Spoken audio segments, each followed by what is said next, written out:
तो हेलो दोस्तों, welcome back to my channel और आप सभी को मेरा प्रणाम। आई होप आप सब ठीक होंगे।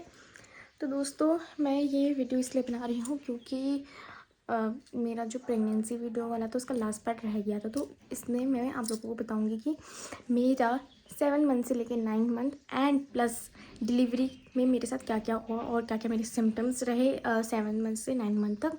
तो मैं आप लोगों को बता देती हूँ कि जो मेरा 7th मंथ में था वो बेली पम्प बहुत ही ज़्यादा बढ़ गया था और मेरा वेट गेन और ज़्यादा होने लग गया था।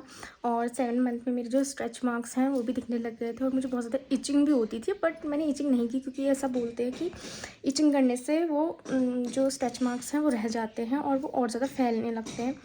और दोस्तों, स्ट्रेच मार्क के बाद जो मेरा दूसरा सिम्टम था वो था लीनिया नाइग्रा, जो कि एक ब्लैक कलर की पिगमेंटेड लाइन होती है ना, बैली में आ जाती। तो वो मेरी पूरी बन चुकी थी, कंप्लीट हो चुकी थी। मेरी 3rd मंथ से वो लीनिया नाइग्रा जो लाइन है वो बनी स्टार्ट हो गई थी और 7 मंथ तक होते होते वो जो बेली बटन होती है उससे ऊपर को जाने लग गई थी। तो मतलब कंप्लीट बन चुकी थी और हल्का बेली बटन में हल्का सा मतलब टिल्टेड थी वो, हल्की सी, और बाकी वो पूरी स्ट्रेट थी। पहला था स्ट्रेच मार्क, मेरे प्रोमिनेंट हो गए थे और मतलब शुरू हो गया था। वैसे तो 5th मंथ में मेरा एक था, लेकिन वो इतना ज़्यादा दिखता नहीं था, रेडनेस जैसा लगता था। तो उसके बाद दोस्तों, मेरे को बहुत ही ज़्यादा आलस आने लग गया था, बहुत ही ज़्यादा। मतलब 6 मंथ तक मुझे नींद तो आती थी, लेकिन अब मुझे 7 मंथ से ऐसा लगता था मैं पूरे दिन सोई रहूँ। हालांकि मैं वॉक में जाती थी, बहुत ज़्यादा वॉक में जाती थी, वॉक करती थी। काम मैंने कुछ नहीं किया, बट हाँ, मैंने वॉक बहुत किया था अपनी प्रेगनेंसी के टाइम पे। और फिर दोस्तों, अब ना मुझे मीठा खाने का मन लगने लग गया था, बहुत ही ज़्यादा मीठा खाने का मन करता था मुझे। पेस्ट्रीज़ खाऊं, ब्राउनीज़ खाऊं और आइसक्रीम खाऊं, तो ये सब चीज़ें बहुत ही ज़्यादा मन करता था मुझे। इनफैक्ट मैंने तो शायद खाया भी होगा, उस टाइम पे ठंडियाँ ही चल रही थी, तो मैंने एक बार तो आइसक्रीम भी खाई ली थी। तो दोस्तों, उसके बाद 7 मंथ एंडिंग और 8 मंथ स्टार्टिंग में मैं अपने गई थी एक और स्कैन के लिए। तो उसमें बेबी की पोजीशन देखी थी, तो सिफेलिक आई थी मेरी। और उसमें बेबी की जो हार्ट बीट थी वो थी 137 136 ऐसी थी, और प्लेसेंटा मेरा पोस्टीरियर ही था। एंड दोस्तों, फिर उसके बाद मेरा जो बेबी का वेट था वो भी अराउंड आ चुका था, मतलब 1.8 kg और 2 kg समथिंग ऐसा आया था, मुझे याद नहीं है। तो दोस्तों, उसके बाद 7 मंथ के बाद 8 मंथ में मैं बहुत ही ज़्यादा हैवी हो गई थी। लाइक मेरे को फील होने लग गया था कि मैं बहुत ज़्यादा हैवी हो गई, मेरे आर्म्स बहुत भारी हो गए थे, बहुत ज़्यादा फैट हो गया था और बेबी पम्प भी बहुत बड़ा हो गया था। और मेरे जो थाइस थे वो भी बहुत ज़्यादा फैट हो गया था पूरी बॉडी में। तो मेरे को उठने बैठने में, चलने में बहुत दिक्कत होती थी और ब्रेथलेसनेस फील होती थी, सांस भी नहीं ले पाती थी। जैसे मैं अभी एक सेंटेंस बोल रही हूँ, मैं एक सेंटेंस में मैं पॉज ले लेती थी 4 बार तो कम से कम मैं पॉज ले लेती थी। और दोस्तों, मैंने 9 मंथ के 8th मंथ के मिड से मतलब मैंने गर्म चीज़ें खाना शुरू कर दी थी।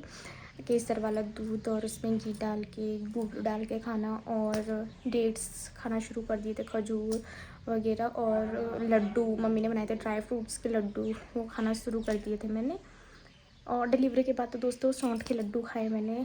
और डिलीवरी के बाद मेरा शायद 8 किलो वज़न कम हो गया था इंस्टेंटली। 75 था मेरा, तो और शायद कितना हो गया था 67 66 ऐसे कुछ हो चुका था मेरा वेट। तो दोस्तों, बहुत ही ज़्यादा ब्रेथलेसनेस होती थी, चलती भी थी तो बहुत ही ज़्यादा ब्रेथलेसनेस लगती थी, बहुत हैवी लगती थी, अपनी बॉडी बहुत हैवी लगती थी। और दोस्तों, जैसे बोलते हैं ना, प्रेगनेंसी में लेफ़्ट साइड करवट लेके सोना चाहिए, तो दोस्तों मैं अगर वैसे सोती भी थी ना, तो मुझे ऐसा लगता था मेरा पूरा जो वेट है वो उसी साइड शिफ्ट हो गया, क्योंकि बेबी का भी वेट और अपना खुद का वेट होता था। तो मेरी जो प्यूबिक बोन थी उसमें बहुत पेन होता था। मैं मतलब ज़्यादा देर तक लेफ़्ट साइड में नहीं सो पाती थी। फिर राइट साइड में थोड़ी देर के लिए 2 या 3 मिनट के लिए करवट लेती थी, फिर राइट साइड वाली प्यूबिक बोन में भी बहुत पेन होने लगता था मुझे, बहुत ही ज़्यादा शार्प पेन। मतलब मैं प्रेगनेंसी के 6 मंथ से तो मैं अच्छे से सो ही नहीं पाई हूँ। मुझे तो नहीं लगता मैं 6 मंथ से अच्छे से सो पाई होंगी। बहुत ही ज़्यादा पेन होता था, क्योंकि अपनी बॉडी का बाहर भी होता है और बेबी का भी होता है। तो प्यूबिक बोन इतनी दर्द करती थी, मैं मतलब एक्सप्रेस भी नहीं कर पाती थी, मुझे कितनी परेशानी होती थी। कितनी बार तो मेरी नींद ही खुल जाती थी। और हाँ, ये भी एक सिम्टम है कि हर 2 घंटे में नींद खुल ही जाती थी मेरी, बिना वजह। अगर मुझे पेन नहीं भी हो रहा है ना, तो मुझे मतलब हर 2 घंटे में मेरा था कि हाँ, मेरी नींद खुल जाएगी। तो ये तो शायद मेरा 6 मंथ से ही चल रहा था कि मेरी नींद हर 2 घंटे में खुल जाती थी। तो ऐसा बोलते हैं कि बॉडी का मैकेनिज़्म होता है मदर को रेडी करने के लिए, कि क्योंकि अब बेबी डिलीवर हो जाने वाला है बहुत जल्दी, और उसके बाद बेबी को हर 2 घंटे में फ़ीड कराना पड़ता है, तो इसलिए बॉडी अपने आप को प्रिपेयर कर रही होती है इस चीज़ के लिए। तो 8th मंथ में मेरी जो भूख है बहुत ज़्यादा बढ़ गई थी। नींद टूटने के साथ साथ नींद तो वैसे टूट ही जाती थी मेरी हर 2 घंटे में, और मेरा एक टाइम था कि 2 बजे से मुझे भूख लग ही जाती थी। मैं कितना ही कोशिश करूँ, पर मुझे 2 बजे खाना है तो खाना है उठ के। बस 2 बजे मेरी नींद खुलेगी रात के, और उसके बाद मैं उठ के खाऊँगी। और मेरी भूख बहुत ज़्यादा बढ़ गई थी, बहुत ही ज़्यादा बढ़ गई थी। तो दोस्तों पॉलीफेजिया और पॉलीयूरिया दोनों सिम्टम्स हो गए थे। अर्जेंसी, यूरिन करने की अर्जेंसी भी बढ़ गई थी, और भूख भी बहुत, एपेटाइट भी बहुत ज़्यादा बढ़ चुकी थी मेरी 8th मंथ में। तो दोस्तों ये था। और उसके बाद 8th मंथ में दोस्तों मैंने शायद एक और बार अपना स्कैन करवाया था। नहीं, 8th मंथ में नहीं कराया मैंने कराया था अपने 9th मंथ पे। तो उस टाइम पे दोस्तों मेरे बेबी का वेट आया हुआ था 2.4 kg, और दोस्तों सिफेलिक प्रेजेंटेशन थी, और पानी वगैरह में एमनियोटिक फ्लूइड सब ठीक था, एडिक्वेट था। उसके बाद दोस्तों 9th मंथ में ज़्यादा मेरा वेट गेन हुआ नहीं, मतलब जितना था मेरा 8th मंथ में उतना ही रहा।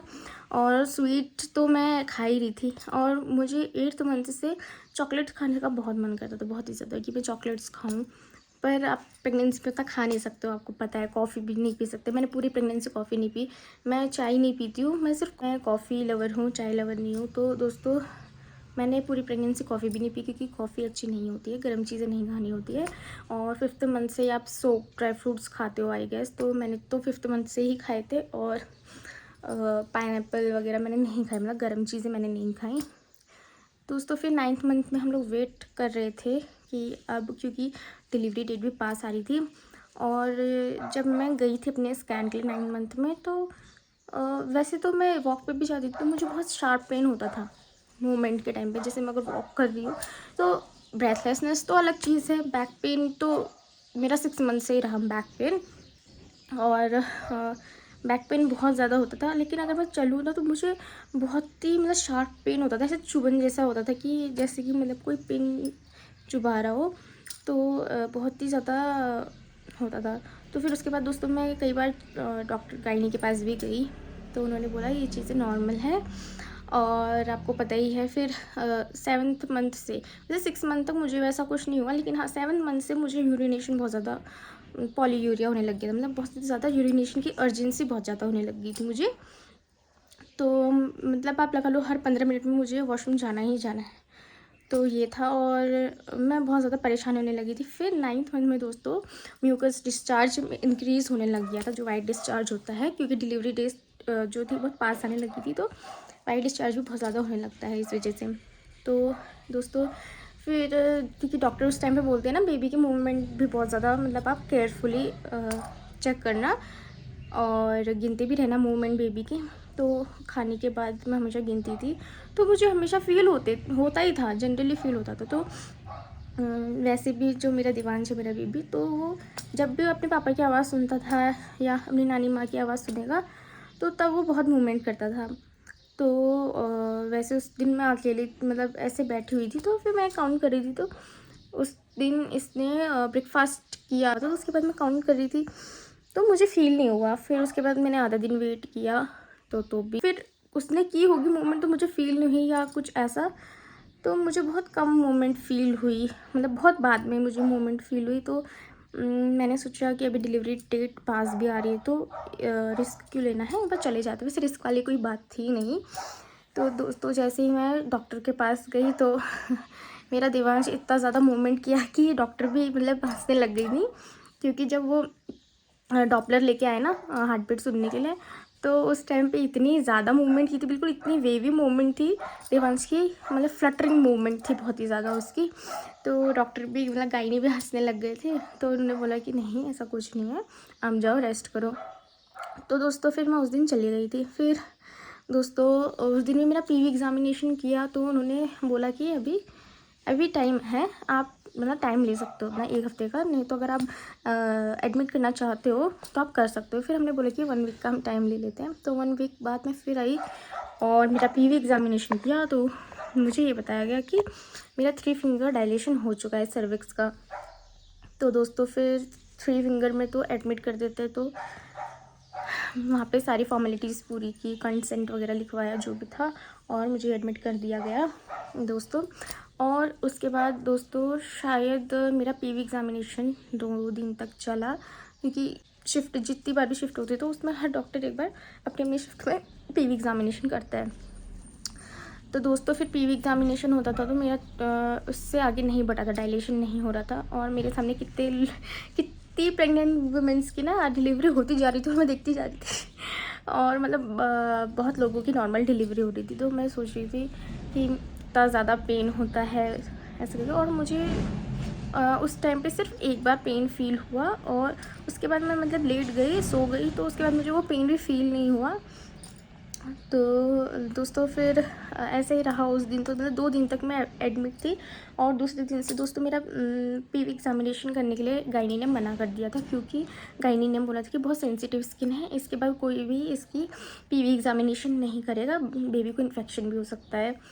तो दोस्तों मेरे पीवी एग्ज़ामिनेशन लास्ट टाइम जब हुआ तब गायनी ने मेरे से बोला कि एक बार आप ज़ोर लगाओ, तो एक बार देखते हैं क्या होता है। तो उन्होंने बोला नहीं, बेबी का हेड ऊपर ही है, बेबी अभी नीचे नहीं आया है, तो अभी आप वेट करो, या फिर आज शाम तक आप ऑपरेशन करा ही लो। क्योंकि दोस्तों मेरे को वैसे पहले ही बोल दिया गया था कि मेरा ऑपरेशन होगा, क्योंकि बहुत ज़्यादा चबी हो गई थी मैं, बहुत ज़्यादा फैट था मेरी बॉडी में। तो मेरे को तो देखते ही बोल दिया था कि तुम्हारा तो ऑपरेशन ही होगा। तो फिर गायनी ने जब चेक किया तो मेरा जो चेस्ट से नीचे वाला जो पोर्शन है वहाँ पे बहुत ज़्यादा फैट था मेरा, और बेबी थोड़े नीचे साइड को था, क्योंकि मेरा बेली बम जो था वो नीचे को टिल्टेड था, नीचे साइड को था, पॉइंटी था, नीचे साइड को था, लोअर बेली थी मेरी बेसिकली।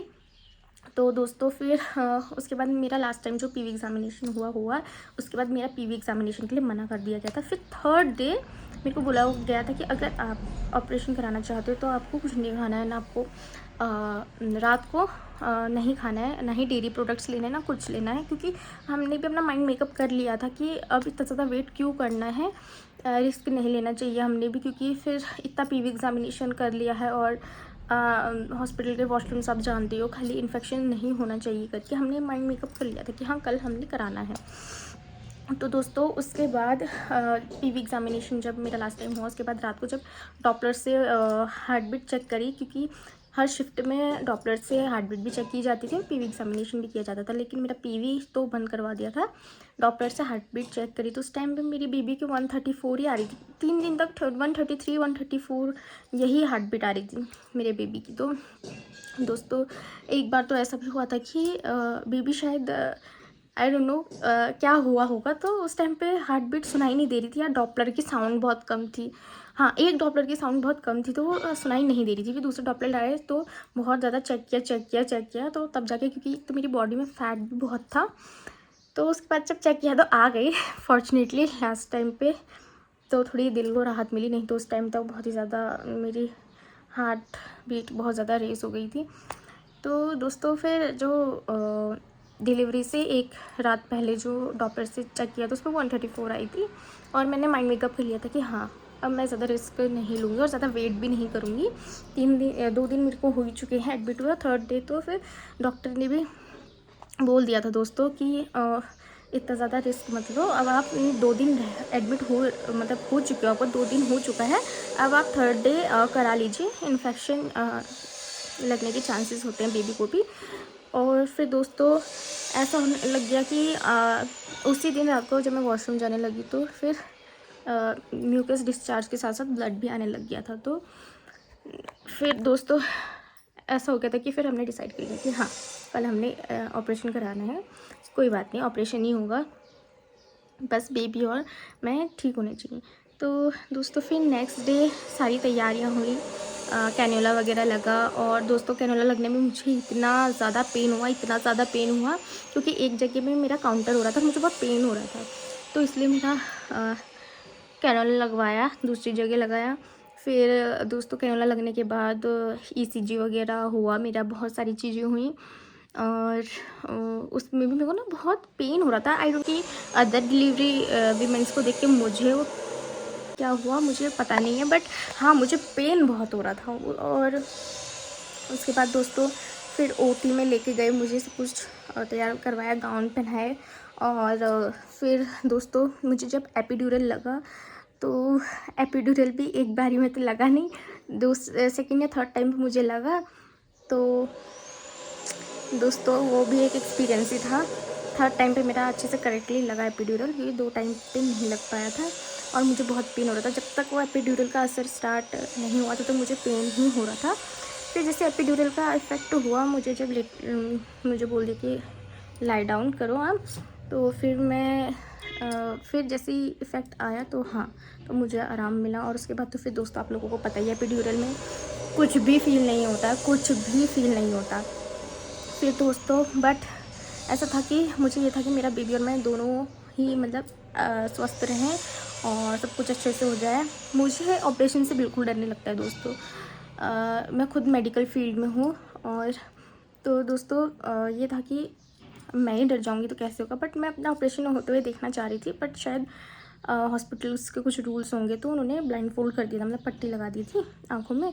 बट दोस्तों ऐसा था ना, मैं देखना चाह रही थी, तो मुझे ऐसे ब्लड से डर भी नहीं लगता, ना ही मुझे किसी ऑपरेशन से डर लगता है।